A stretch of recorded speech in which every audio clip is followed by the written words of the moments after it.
This kind of a subject necessarily does involve the kind of context you're from. And it's possible that you might come from a context where maybe your town's a big university town, and the men who you relate to in your town are highly educated, sophisticated, nice guys who like to buy a latte and talk philosophy all night. That's not my context, just so you know.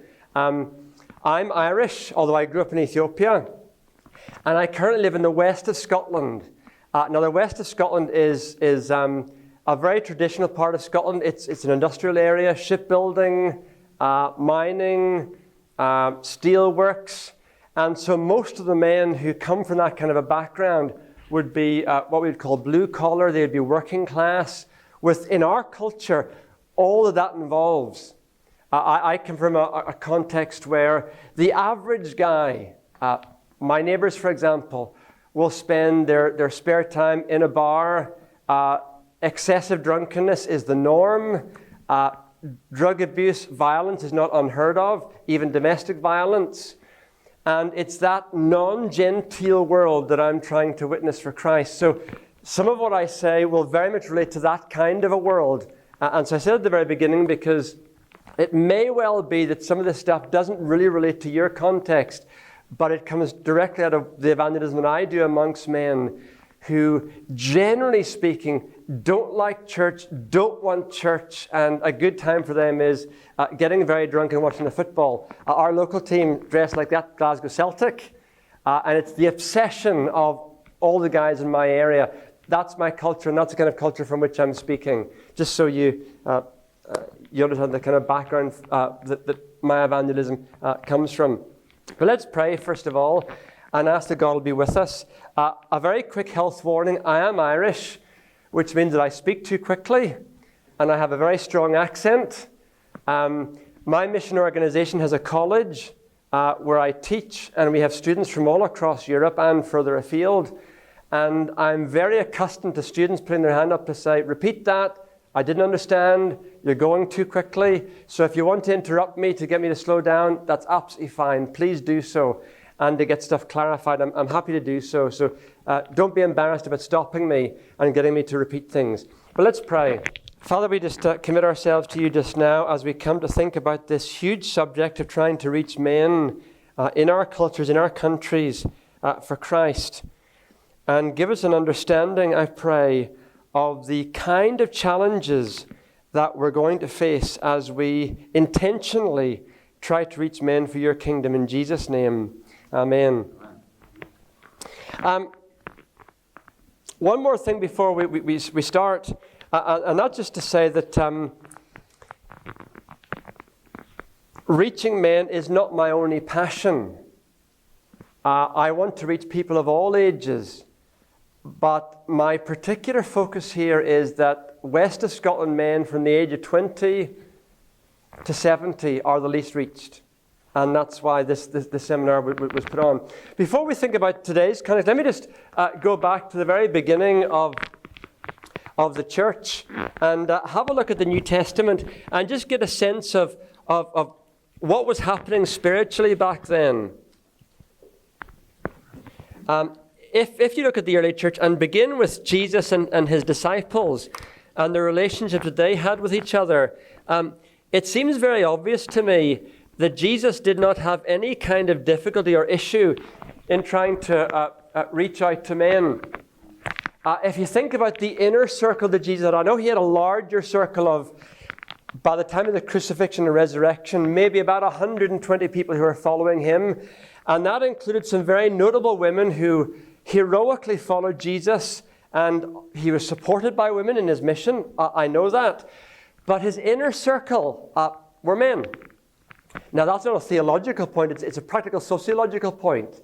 And in one sense, he probably had to have an inner circle composed of men because Jewish culture, being the way it was, would not have allowed him to have a group of women at very close proximity to himself. That wouldn't have been seen to be a decent thing to do.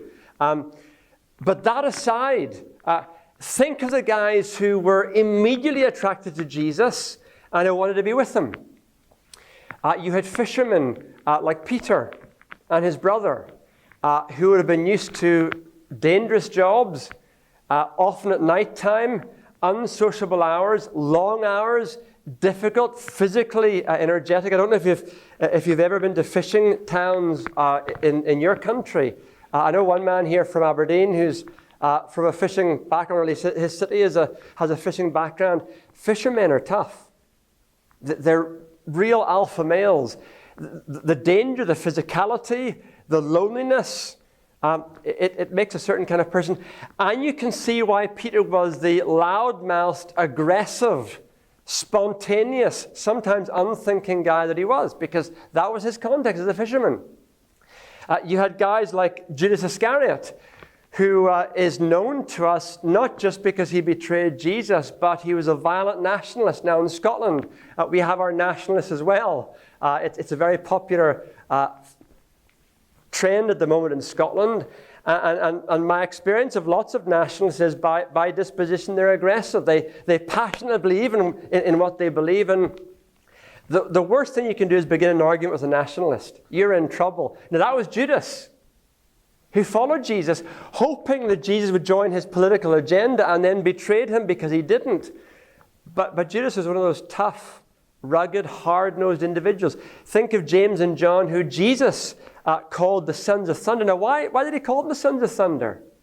I guess we could speculate about that, but they always seem to be arguing. They once got upset in the Gospels when they went through a village that wasn't very responsive, and they said, Jesus, let's just pray that lightning bolts will come down and fire from heaven will just destroy all these people. They weren't exactly the most easygoing, tolerant people you could imagine. This was a tough bunch of people, tough bunch of guys.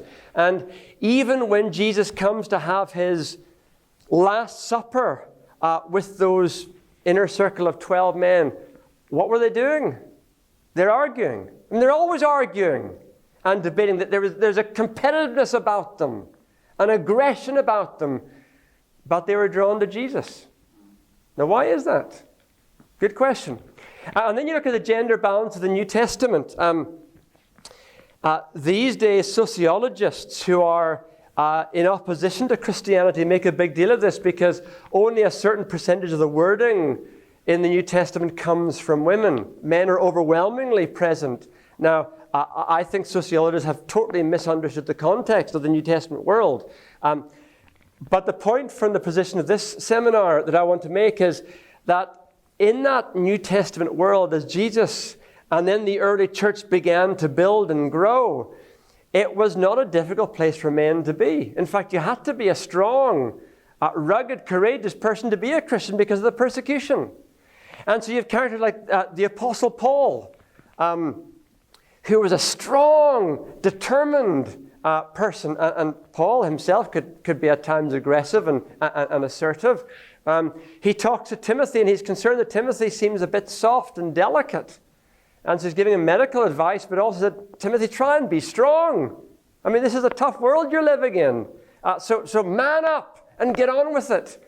And the New Testament is replete with lots of male figures. And you look at the early centuries of the church. You'll all know about the Emperor Constantine, who I think used the cross as a way of motivating his army and gaining power. I'm in that band who do not think that Constantine was a genuine believer. I'm not saying he didn't have some genuine attraction to Christianity, but I don't see sufficient conversion in his life for me to be convinced that he was genuinely one of us. Nevertheless, he was a clever guy. And as he was coming to that Battle of the Malvern Bridge, he knew that at that point, the one thing that could not only unite the empire, but unite his army and motivate his army was to say, look, I'm a Christian, and we're going to conquer under the sign of the cross. Now, I can just imagine a British general today saying to the British army, okay, we're going to battle, here's a cross, and below this sign we will conquer. Because most British men don't do church, so they won't even know what he's talking about.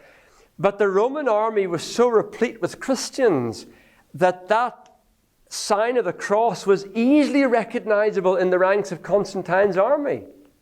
Now, the point is this, that early Christianity did not have an image problem when it came to men. Men of all types found Jesus interesting and intriguing, and they followed him, and they followed him to their deaths. The early church was full of men, women and children as well, but men weren't embarrassed to be there. And men over those centuries were willing to lay down their lives because they passionately believed in the gospel. For them, church was not an embarrassing place to be. It was not difficult to be. It could be a dangerous place to be because you could lose your life for being in church. But it wasn't an embarrassing place to be. And by contrast, in some of our cultures today, we have exactly the opposite problem. That when you talk to men about church, it's a foreign country to them.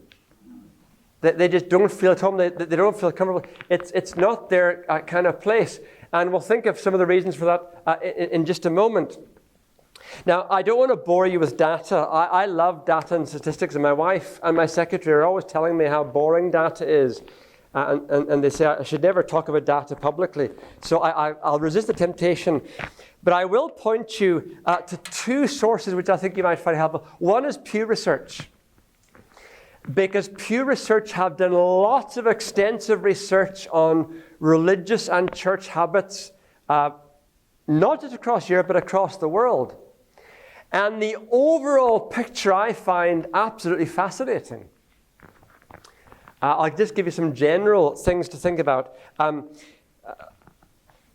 You'll understand when I talk about the gender imbalance, that is far more women than men in church. The gender imbalance is very marked in North America. And particularly in certain denominations. Some denominations are just alien territory for men, full stop. Some are the worst offenders anywhere globally.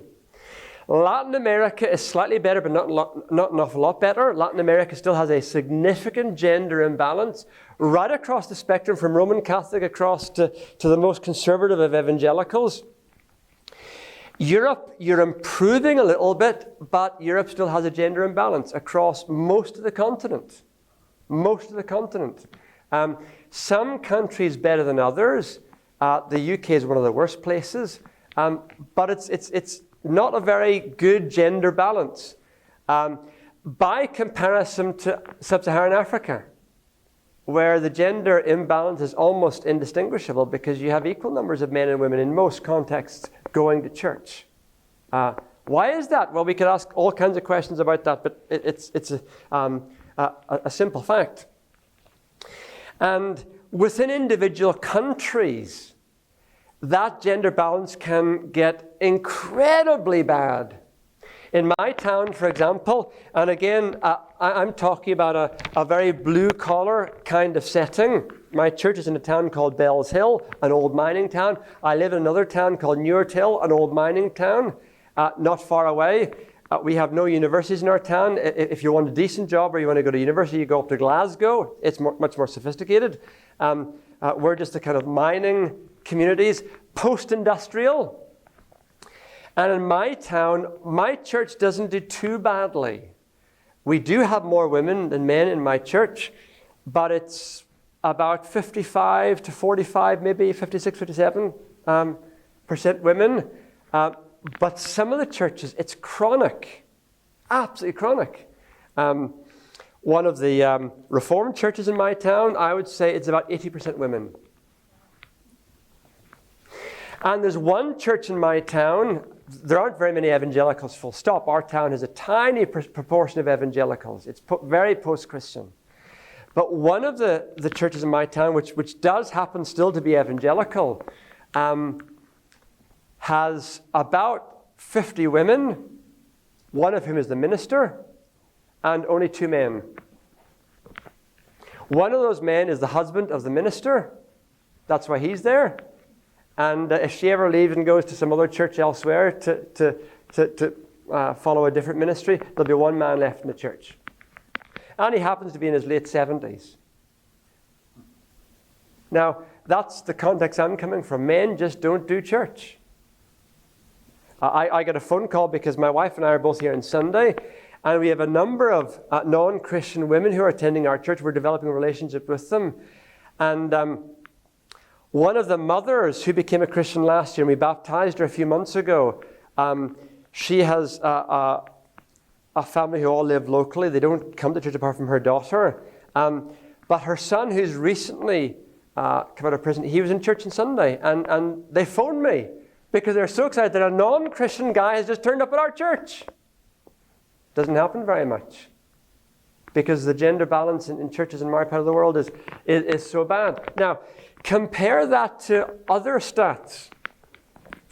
If you take Islam, now I'm using very vague terminology. The word engaged is very vague because there are lots of indicators under which that umbrella of being engaged sits. It could mean attending religious service. It can mean prayer. It can mean certain belief systems. It can mean reading your holy book.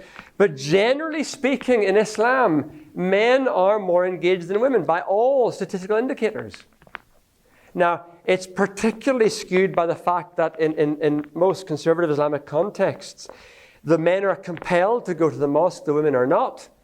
So when I go to my the largest religious building built in my area in the last 10 years is the mosque.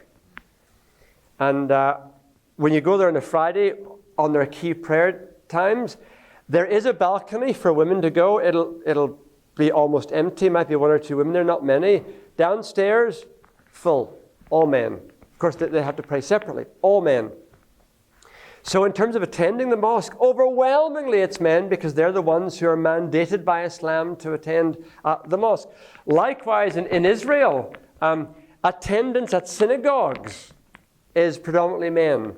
And by all kinds of indicators, men are more engaged in active Judaism, this is pure research, than women are.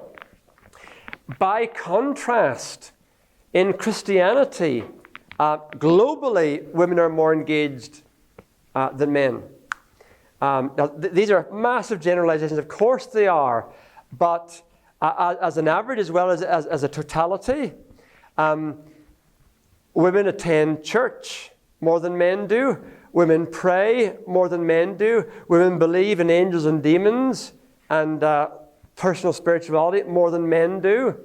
And women read their religious texts more than men do, generally speaking. And in some countries, in the West in particular, that gap is enormous.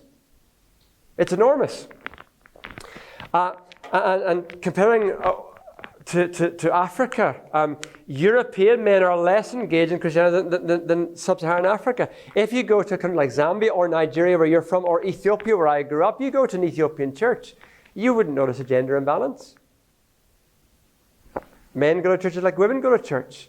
They pray like women pray. They read their Bibles like women read their Bibles. The gender balance is negligible. Now, what does that tell you? Well, we'll come to that in just a moment. And can I say that in contexts where church attendance is generally lower, gender balances manifest themselves more anyway in practice, as a simple mathematical proposition. Let me give you an example of this. Let's suppose we take a given sub-Saharan African country, and let's say there is a gender imbalance in this particular country.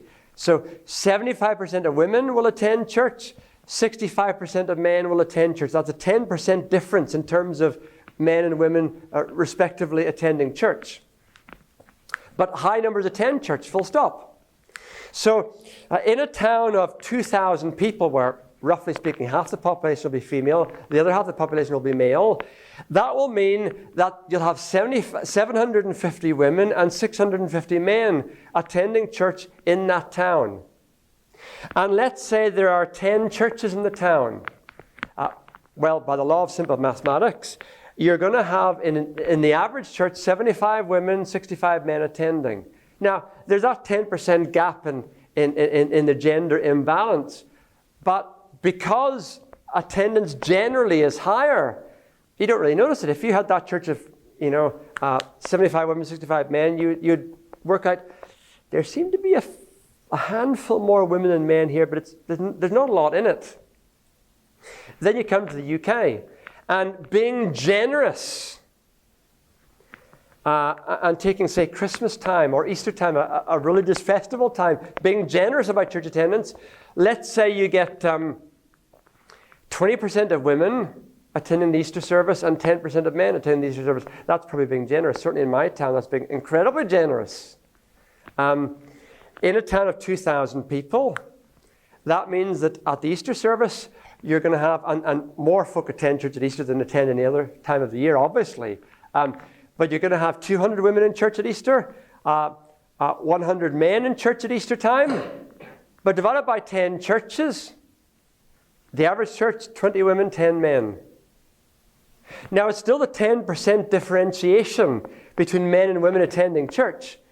But because in Europe, church attendance generally is so much lower than in almost anywhere in the world, the gender balance really manifests itself. And on the ground, it's a huge problem. I remember going, and this is a sadness, but intriguing. My organization, GLOW, it's a European-based mission. And I got involved in GLOW initially because I went on short-term mission teams when I first became a Christian. And some of these teams, I went to the west of Ireland that was a very unreached area. And I went to churches there to help those churches. We were doing door-to-door work and open airs and that kind of thing, just to help these churches. And one church that I went to, I don't want to name it because it might still exist. And this stuff is recorded, so I don't want to embarrass anybody. But I loved going to this church because it was so eccentric, way out in the sticks, middle of nowhere. And it had a huge gender imbalance amongst the 17 people in the church. Huge gender imbalance. So that 17 involved only 6 men. That was tough. And the couple who used to give us hospitality were the most unlikely couple you could ever imagine. He was a tiny wee guy. Now, my build, really skinny like me, but about half a meter shorter than me. He was tiny. She was tall, but she was as wide as she was tall. And so we could never remember their names. So we just called them the little man with the big wife. And that's how they've always been known over all the years since we did that team. But the other thing was, when we first got to know them, she was 48 and he was 22. They just got married. And they knew they were going to get married for years. They didn't have arranged marriages in those churches like I did in Ethiopia. Ethiopian churches had arranged marriages, Christian churches. But they're the only Christians who are single. So of course you're going to get married. Otherwise you'll marry a non-Christian. And for that guy, in terms of choosing a suitable life partner, and for her, in terms of choosing a suitable life partner, it was simply a practical difficulty. There were no other evangelical churches for half a day's drive. There were no other Christians you could meet with and share with. And they had a beautiful marriage, and they were the most hospitable couple you could ever wish to have. They were beautiful, beautiful Christians. But their lives were a demonstration of the gender imbalance and the practical challenges that it led to. Now, I asked the question, where are all the men? And what do we learn from Pew Research? Well, I think what we learn is this, and it's a generalized statement, and all generalized statements will be both right and wrong at the same time. As a generalized statement, in the West, the church has a real image problem when it comes to men, particularly in some social contexts. And my town, where I come from, if you're a woman, even if you're not a Christian, it's not culturally a difficult thing to walk into church. If you're a guy, it's a huge thing. Because you just know that your peer group will ridicule you. Because you're not being a man by going to church. Now, does that ring true with any of your cultures? Where somehow your manliness is being questioned because you'll walk into a church? That's a real issue in my culture. Not in every culture, I know that, but it's a real issue. But certainly the church has, I think, a significant issue when it comes to reaching men. Now, why do we need to focus on reaching men? I think three reasons, and this is my bias comes through, and I know I'm being biased, and I'm deliberately being provocative here, deliberately. But here's why my bias is coming through. In my experience, if you can reach men for Christ within the sociological structure in which I'm living, their influence on family can be very significant. Now, it's not always the case in every culture. I know that. But in my culture, generally speaking, if you reach a man and he becomes a Christian, he will be able to get his family, by and large, to come to church. If you reach his wife and she becomes a Christian first, she will come to church on her own. Now, that might not be the case in your churches. It is the case in my church. We have a number of women who come along to our church, and they are tremendous Christian women. None of their families come. And it's not that they're not being good witnesses. They are being good witnesses. And their husbands are hugely impressed. Their kids are hugely impressed by them and what they do. But church is just a barrier to them. And they can't overcome that. But when we have seen men becoming Christians, by virtue of the way my culture works, that family will feel more free to get involved and engage with church. Secondly, if you win a man, you break into his intimate world. And I think in my culture, it's hard to break into a man's world for all kinds of reasons. Men are every bit as vulnerable as women are. They just don't like to admit to it.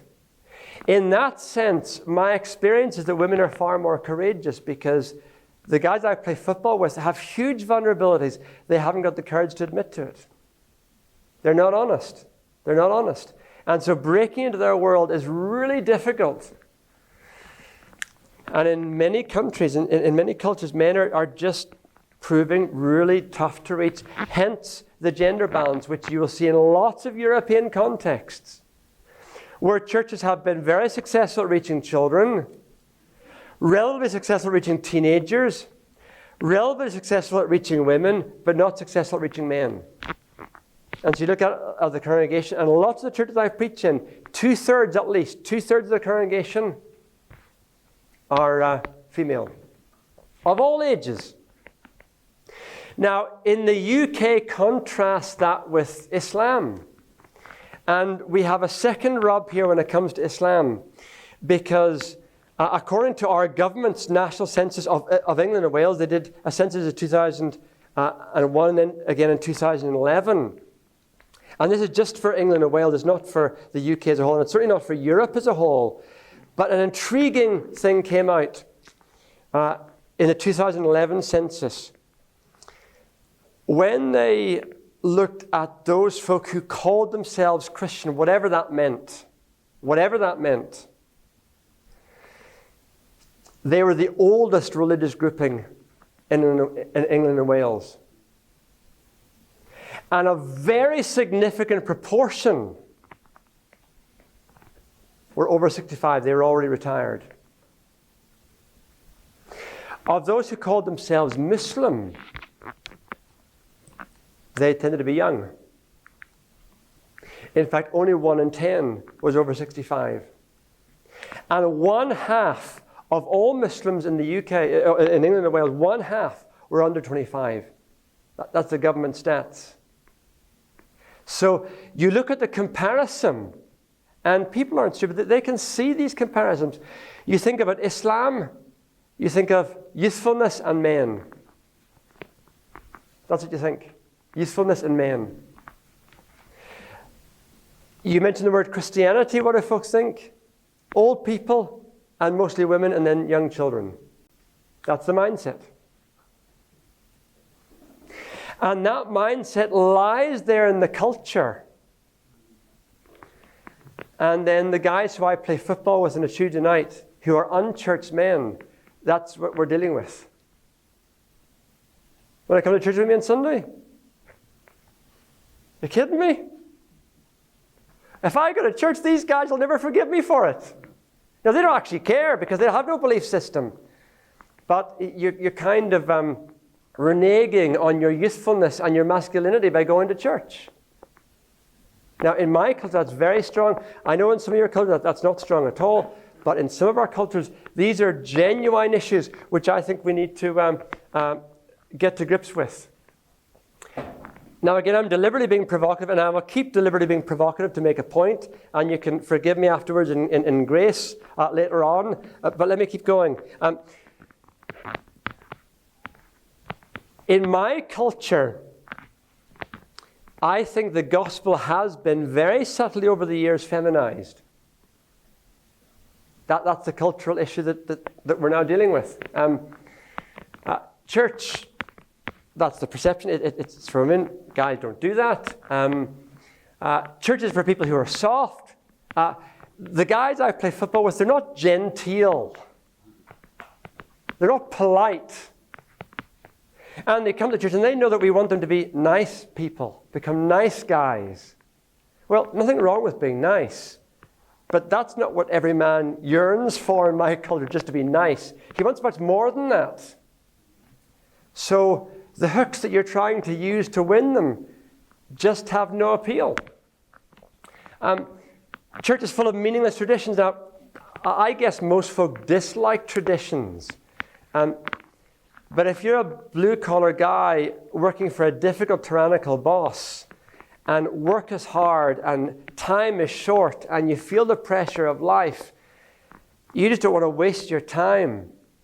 Because for you, time is precious. And you walk into church and you see all these traditions, and you think, oh, I have no idea what this is about. I don't understand it. I don't like it. I'm going.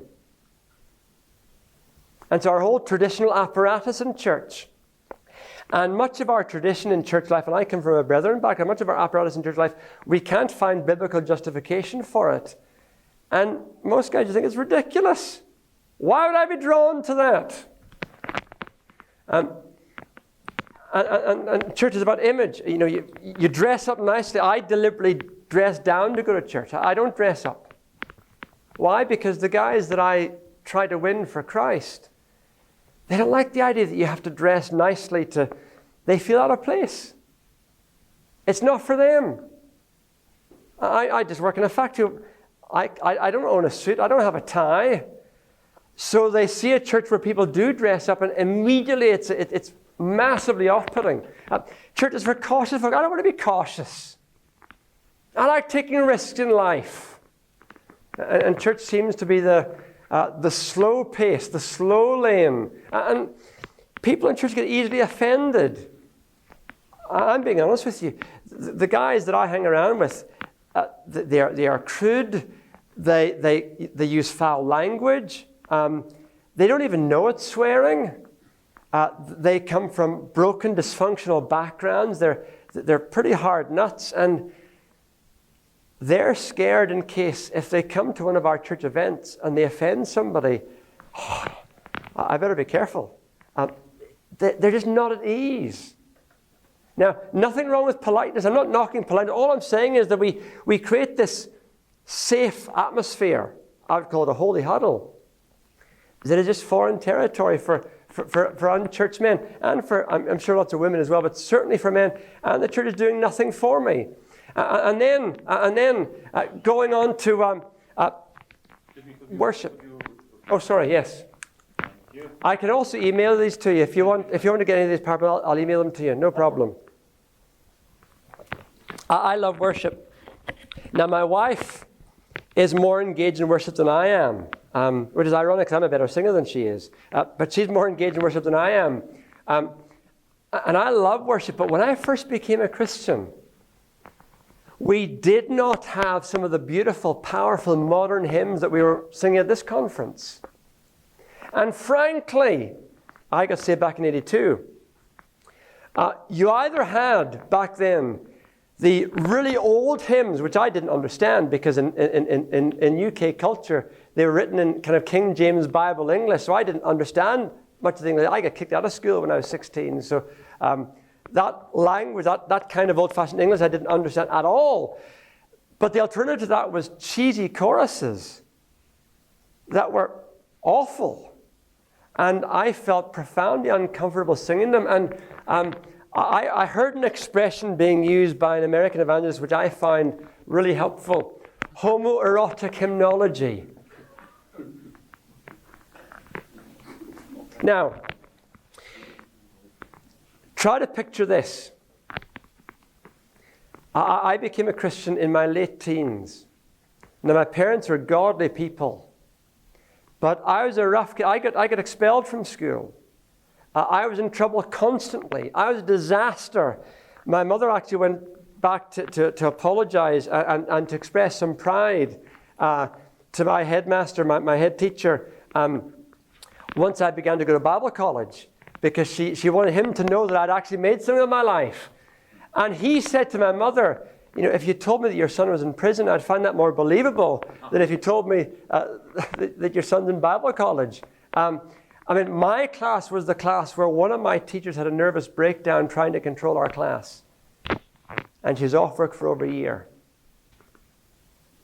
She's a believer. And when I became a Christian, I went to see her to apologize. That's my background. And the guys I play football with, that's the kind of guys they are. One of them's a professional boxer. A lot of them have done drugs. Some of them have done prison time. They're all used to all kinds of, shall we say, colorful behavior. And they're not unfamiliar with the inside of a police cell either, for all kinds of reasons. Now, imagine those kind of guys walking into church, and they're given a hymn book. And they know the person they're worshiping is another guy, a man called Jesus. Now, they do find Jesus intriguing. They really do. They're unchurched guys. They do find Jesus intriguing. But imagine these are some of the songs they're singing about another man. Jesus, lover of my soul, nothing from you I withhold. Well, what's that all about? Or, Jesus, sweet Jesus, what I want to... If anyone called me a sweet guy, I'd punch him. You just don't call men that. And I had to sing this in my youth group. May the fragrance of Jesus fill my life. I use deodorant, so I don't have a fragrance problem. And I showered this morning. Now, I'm deliberately being provoked, but can you imagine having to sing that if you're an unchurched guy?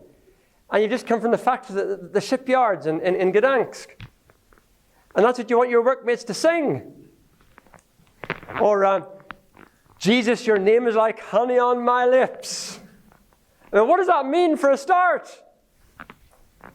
I like honey, by the way, but what do I mean? Oh, Lord, you're beautiful, your face is all I say. If you called me beautiful, I would be offended.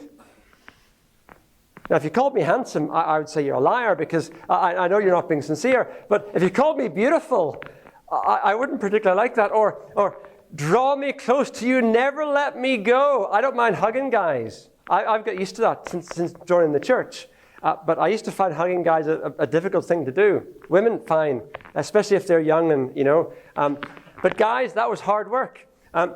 I'm desperate for you. I'm lost without you. I know what that feels like. Before I got saved, I was overwhelmed with two emotions. I was a late teenager, overwhelmed with two emotions. One, guilt. Two, loneliness. Now, I had friends, but they weren't real friends. And guilt and loneliness drove me to despair. I knew what that felt like. I just couldn't say it openly. But to sing it about another guy, not easy. Not easy. And so church isn't much of a... There's a lovely clip on YouTube which I like. You know the song, These Are the Days of Elijah? It's one of these rousing hymns that you don't just sing, you have to shout it out. And one of my favorite YouTube clips is in Paris Island, which is where the Americans train their Marines. And American culture being what it is, Christianity pervades lots of areas of society, including their armed services. Lots of soldiers in the Marines. Lots of them. And these guys are all in dress uniform. It's one of their classes where they're looking at, I guess, at military strategy or whatever. And they began to sing. And you got all these Marines in their uniform, all real alpha males, arms round each other. And they're beginning to sing These Are the Days of Elijah. And they're shouting and screaming it out. And as a guy, I just can't help feeling excited by that. That's the kind of hymns. And my wife keeps telling me, you sing too loudly in church. Calm down. Because you're not meant to sing like that in church. You're meant to sing nicely and sweetly and harmoniously. I get these texts from my wife. I hope she never watches this video because I'll be in trouble. But she is often leading the services, so she sits at the front. And because I like to have a head count of who's there and control the thing, I always sit at the back. And I happen to have a loud voice. It's part of being Irish, I'm loud. So I sit at the back, and my wife can hear me singing, and I sing too loudly, and not always in tune, but I sing too loudly. And she'll text me to say, shut up. Because it doesn't help the lovely harmonies of our church for me to be blaring out. But then I love going to football matches. And if you've ever been to best football team in the world, Liverpool Football Club, you go to Anfield and you begin to sing You'll Never Walk Alone. It's not sung melodiously. You get 50,000 men there screaming at the top of their voices. And it just makes your heart beat. Fantastic! Why do we do that in church? Well, it's mostly because there aren't enough men that really do it that way. But I'll tell you where you do hear it. In Africa. I did a mission in Congo, in a place called Lumumbashi, working with a church there who went into the local prison. And I preached there one time, and amazing time of response. In one particular service, about a dozen guys get saved. But to see these prisoners, many of whom were prisoners of war, about 300 of them crammed into a room, not much bigger than this. I mean, the heat was oppressive. And as they sung praises to God with their strong voices, I could have cried. It was amazing. And they shouted. They shouted. Praises to God. And it felt really good. I felt so at home in that environment. The guys I played football with would have loved it. And there was nothing genteel about it. These were hardened prisoners, screaming out their love for Jesus. It was amazing. Great thing to be a part of. And then it comes to, I want to get involved in church life. How can I help out in this church? Oh, well, we've got lots of stuff. Look at the church notice board. There's lots of things that you can get involved in. Again, it's the same group of guys from Gdansk Shipyard. And, well, we've got Sunday school. Why don't you teach Sunday school? Sunday school! I mean, I can't even stand my own kids, let alone looking after somebody else's kids. Why do I want to be a Sunday school teacher? Creche. That's very small kids. Nursery. Some of the guys I've played football with are fathers, and I'm not saying this in their favor, I'm saying this to their shame. To their shame. They have kids, and they've never changed a nappy. Now, I'm ashamed of that. I didn't mind changing my kids' nappies. I love playing that role of a father. But in my culture, for some guys, it's been a hard thing for them to do. Well, you can join the hospital visitation team. Yeah? Or how about joining the prayer team? Well, what does the prayer team do? Well, we all sit around and we pray. But what do you do? Well, we pray. And sometimes we even hold hands as we pray. There's after schools clubs, there's the catering team, there's the home support services, there's a welcome team. Now, nothing wrong with any of these things, and I have done them all. I have done them all. I just can't imagine some of my footballers want to do any of this. And so I'm thinking, well, what can we do as a church that they could do and really feel that I have a meaningful role to play? Let me give you a quick example. I was over in America one time, and I went to a church, and I really enjoyed what was going on in that church. And the pastor, who's a very creative guy, was also brilliant at reaching his fellow men. Women as well, but brilliant at reaching his fellow men. And he devised all kinds of ministries that really made these men feel, I've got a role to play. One of the ministries was this. They had a big hospital not far away from the church, and there were a number of women in the church who worked in the hospital at night shift as well as day shift, nurses, doctors, etc. Some of them were single moms. Some of them were single women. Some of them were professional women who were making life choices not to get married. But they didn't live in a very safe area. And they had a practical issue in this big American city of, at the end of a night shift or at the start of a night shift, driving to or from their home to the hospital. And where they lived wasn't very safe. Where the hospital wasn't very safe, and they were on their own. Genuine practical issue. And they felt a sense of fear going to and from work. So the pastor began a bodyguard service. Seriously, bodyguard service. Where men, as their ministry of the church was to pick up some of these women and make sure they got to work and got back home safely. And these guys loved it. Interestingly enough, this church grew so quickly, they had an entire biker gang inside the church. Because the guys felt, I've got a role here to play. And they loved the sense of the old-fashioned sense of chivalry which they felt they could display. Being bodyguards for Jesus. I thought that was brilliant. And hard-nosed working-class men with a criminal record before they got saved felt really at home because there was a place for them. I thought that was amazing. I loved to see that. Moving on. So what can we begin to do to reach out to men? Can I say I have a passion for reaching everybody? I've got 2 daughters. I thank God for the day they got saved. And they have taught me so much about the Christian life and still teach me so much. They're very different girls. But it's amazing what they do for God. And I am so thankful to the people who reached out to my daughters and are still doing so to help them grow in Christ. I am profoundly grateful. And a lot of the evangelism I do is to reach young people, children, and women. But in my context, men are the hardest to reach. So I've got a real burden to see that gender imbalance in my church corrected. So what do we do?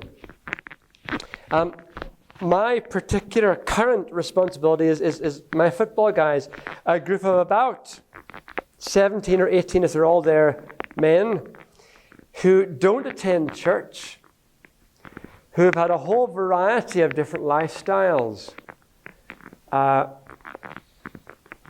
Several of them have significant issues, even now, with drugs and alcohol, and come from dysfunctional backgrounds. They have just never attended church. They have no idea what the inside of a church looks like. They know nothing. And I am their only contact with the world of Christianity. That's where this burden stems from. Well, what do we do? Well, I think, first of all, we need to find appropriate evangelists, which first and foremost, I think, should be men. I say that not because women can't be good evangelists to men. Some women are brilliant at it. But you know what I've discovered? In lots of churches that I go and preach at, the men in those churches are not reaching other men. Now, it's shocking, but they're not reaching other men. Actually, in lots of churches I preach in, women are far more spiritual, far more engaged, far more courageous, far more active, far more influential than the men are anyway. And I'm looking for Christian men who've got a passion to reach their fellow men at work and in their communities, and so many of them just don't. And so many Christian men wimp out. The difficulty I've got trying to get guys in my church to come and join me at football. I think it's because they're scared of non-Christian men. They genuinely are. They're scared, intimidated, daunted, because they live in that culture as well. And I can't get them to come and join me, because the world of secular men is a world that they feel uncomfortable in, because they're now safely within the church. And I'm equally ashamed to see that how they behave in church is often different from how they behave outside it. Because they put on a bravado once they get into the real world. Real problem. Men need to learn to reach their fellow men. But women can also be hugely, hugely influential. There's one lady who I know who I just love to introduce some of the guys I play football with too. She's a mother whose husband died some time ago. She's got 2 boys. And she's one of those women who just exudes love and warmth. Now, my mum died 20 years ago, and I miss her. I miss her. And lots of men, I don't care how hardened or tough they are, they love their mums. They love their mums. And if they're living in a different part of the world to their mum, or a different city, if their mum, like mine, has died or whatever, I don't care how hard-nosed you are, you love your mum. And if there's an older woman there who can just love you and mother you, you crave for that. And this lady, if a stranger walks into our church, it doesn't matter what he looks like. He could be a guy covered in tattoos and long hair and dressed badly. She'll just throw her arms around him, because he's that kind of a person. And young men in particular love that. They love that. And the impact that older women can have, particularly with younger men, is massive. And young women to their peers, my daughter, she has probably more male friends than she has female friends. And she's very outgoing and friendly and great. And the guys that she can speak into their lives, and she's courageous. She has a beautiful personality, a ready smile. She's fun to be with. She's got a heart of a lion. And she is unafraid to say anything to anybody. And when she's at university, she was confronting these guys and saying, you need to trust Christ. Very in their face. And they would take it from her, because she's this beautiful, friendly, fun-loving young woman who's great fun to be with, but isn't scared to tell the truth. And her impact with some guys has been profound. So we can all be used to reach men. Men in particular have to man up and take on their responsibility. Women have a role too, but we've got to try to reach out to those men and welcome them to the church and make them feel at home. But we also need, I think, to begin to work through some appropriate outreaches. Remember, time is a big factor. Men love activity. Why not combine the two? The guys I play football with, they're going to play football anyway.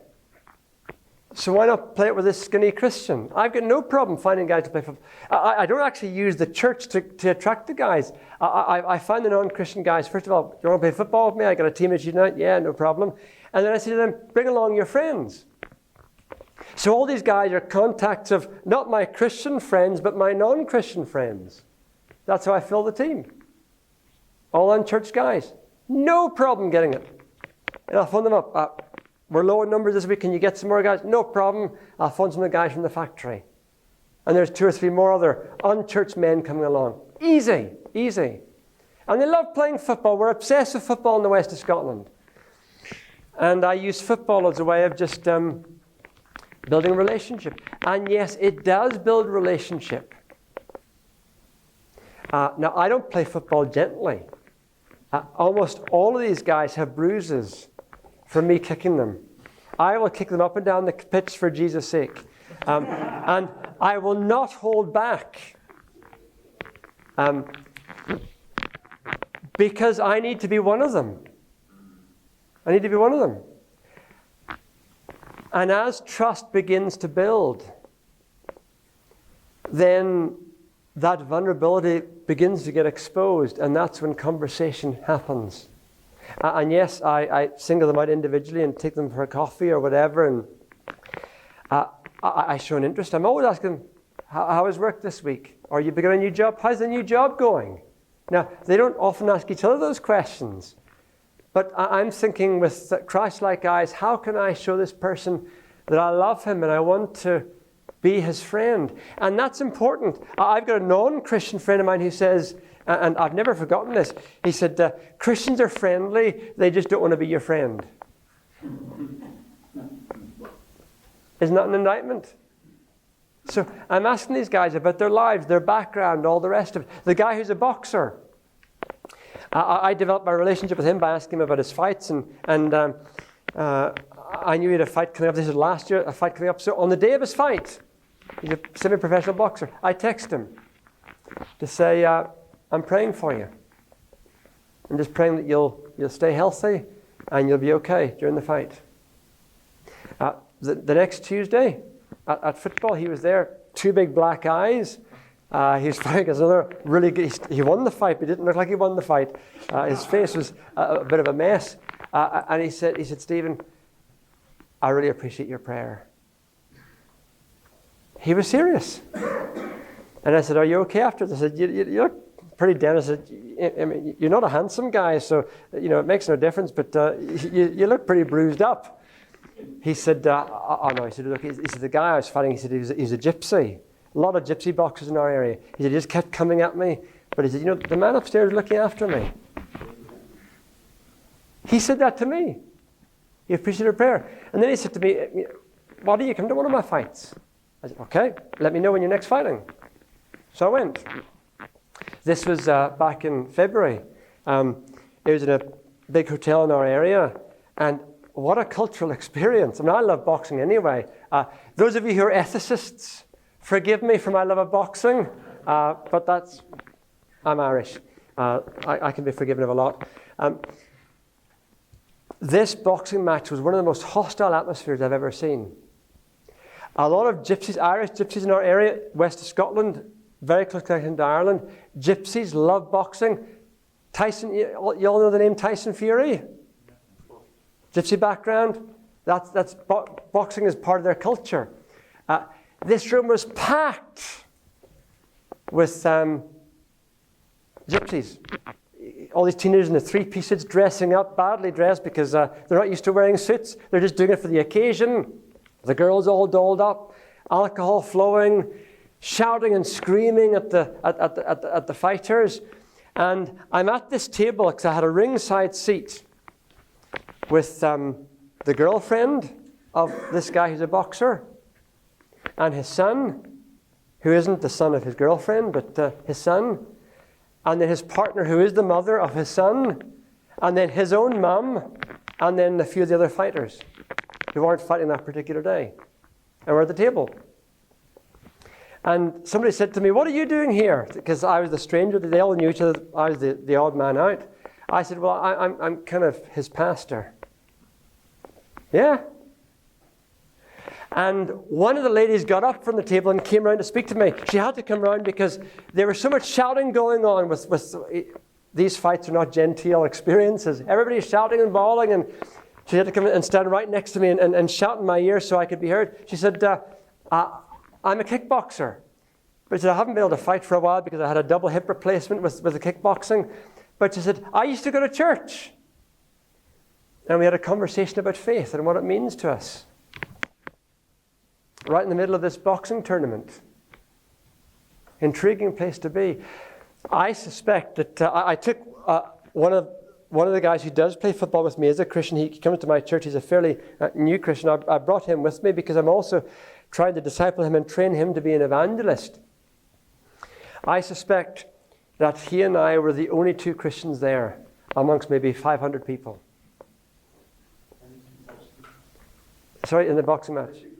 Sorry? No, this is normal boxing, but that lady was a kickboxer.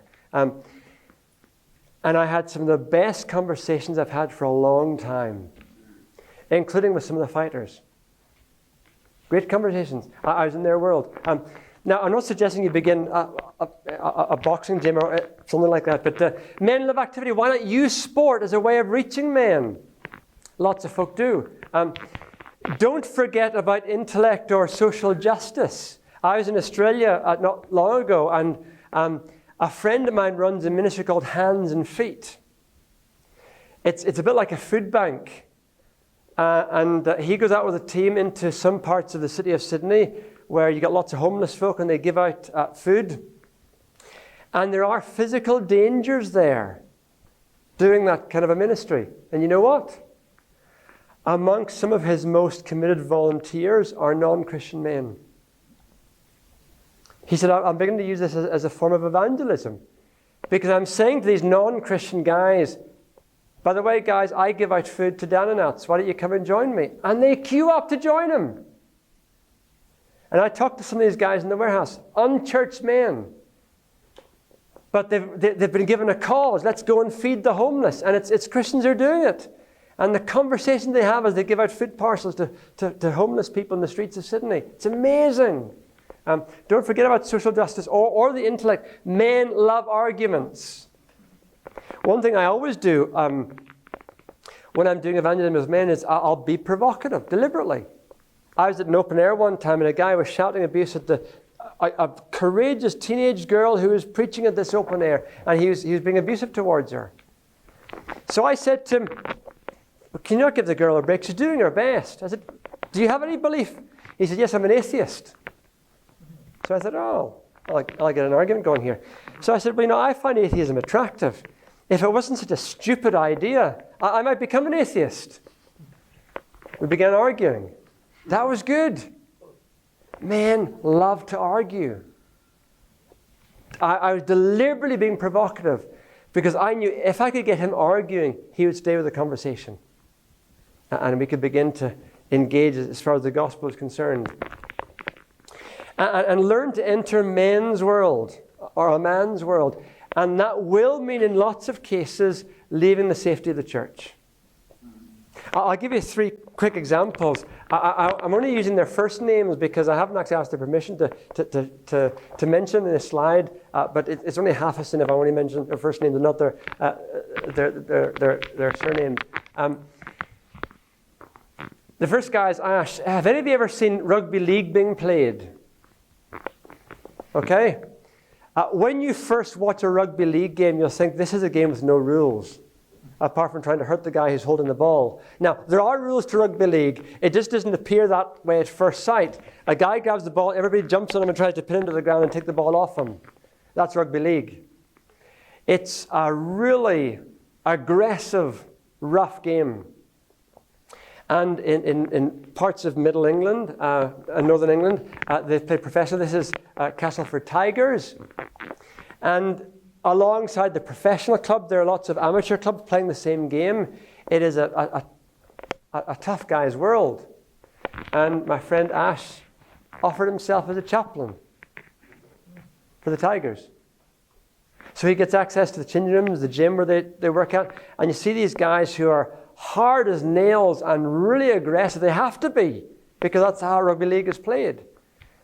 And he gets them to one side with a coffee, and suddenly their vulnerabilities open up. And he said, these guys are men mountains. And they psych themselves up for a game because they know they have to smash their opponent.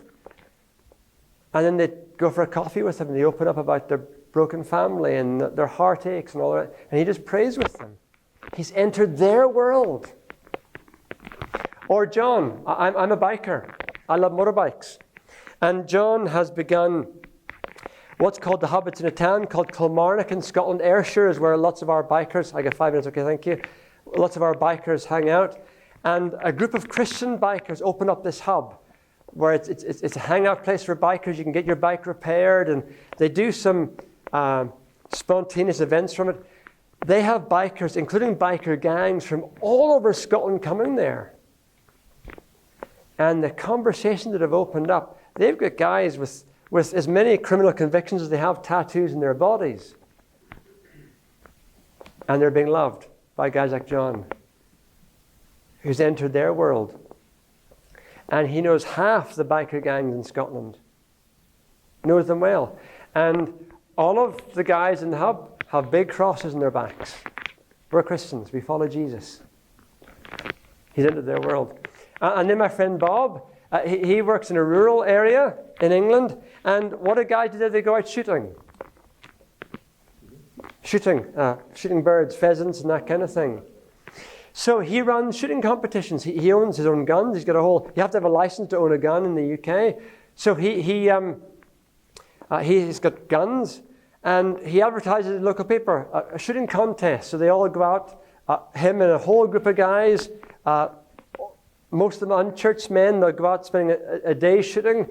Then they go back to a pub, and the prize birds are then being cooked by the pub. And while the guys sit around, and he does a pub quiz with them. All unchurched men. And using hunting as his way of hooking them, he has developed incredible contacts with men right across his county who would never normally do church. Never do church. And he's well known as the guy who leads all the hunts. And is a full-time evangelist. He does an amazing job. Entering a man's world. We also need to have the right approaches. Honest and straightforward tone.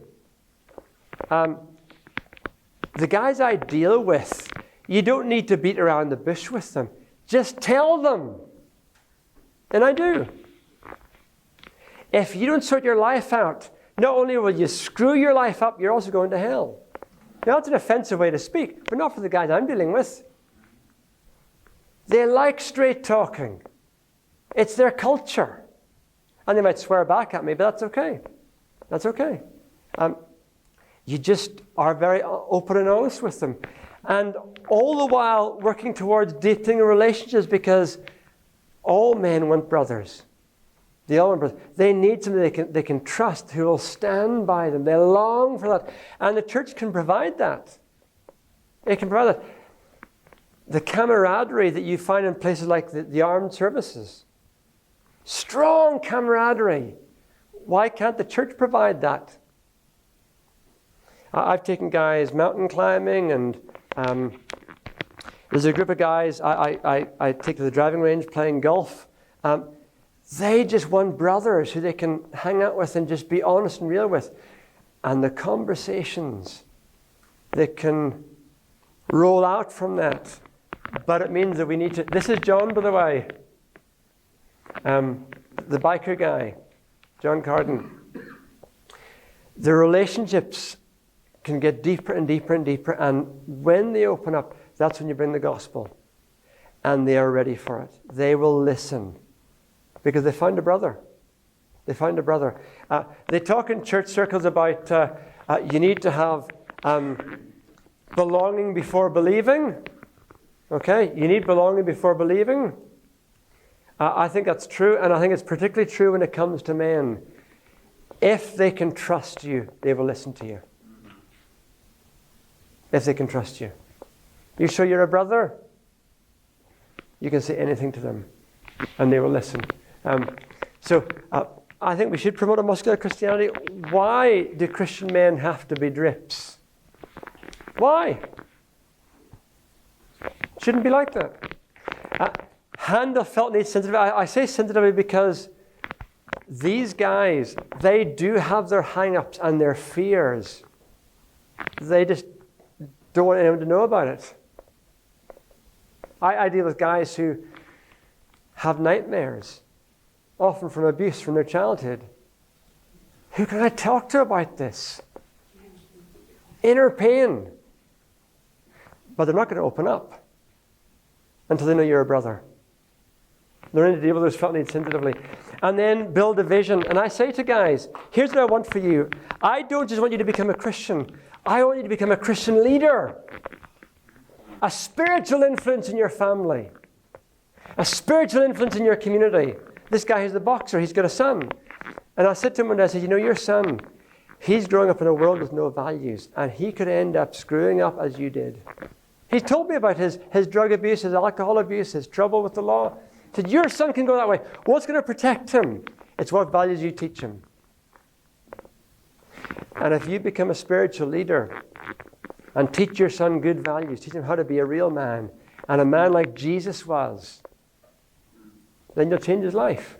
So that's what you need to aspire to, being a spiritual leader in your family, in your community, amongst your peer group, and stand up for what's right and challenge men. So that's the vision we need to give them. Not just passively coming to church to sit there in a pew and sing nice songs and be sweet and polite. He's going to be attracted to that.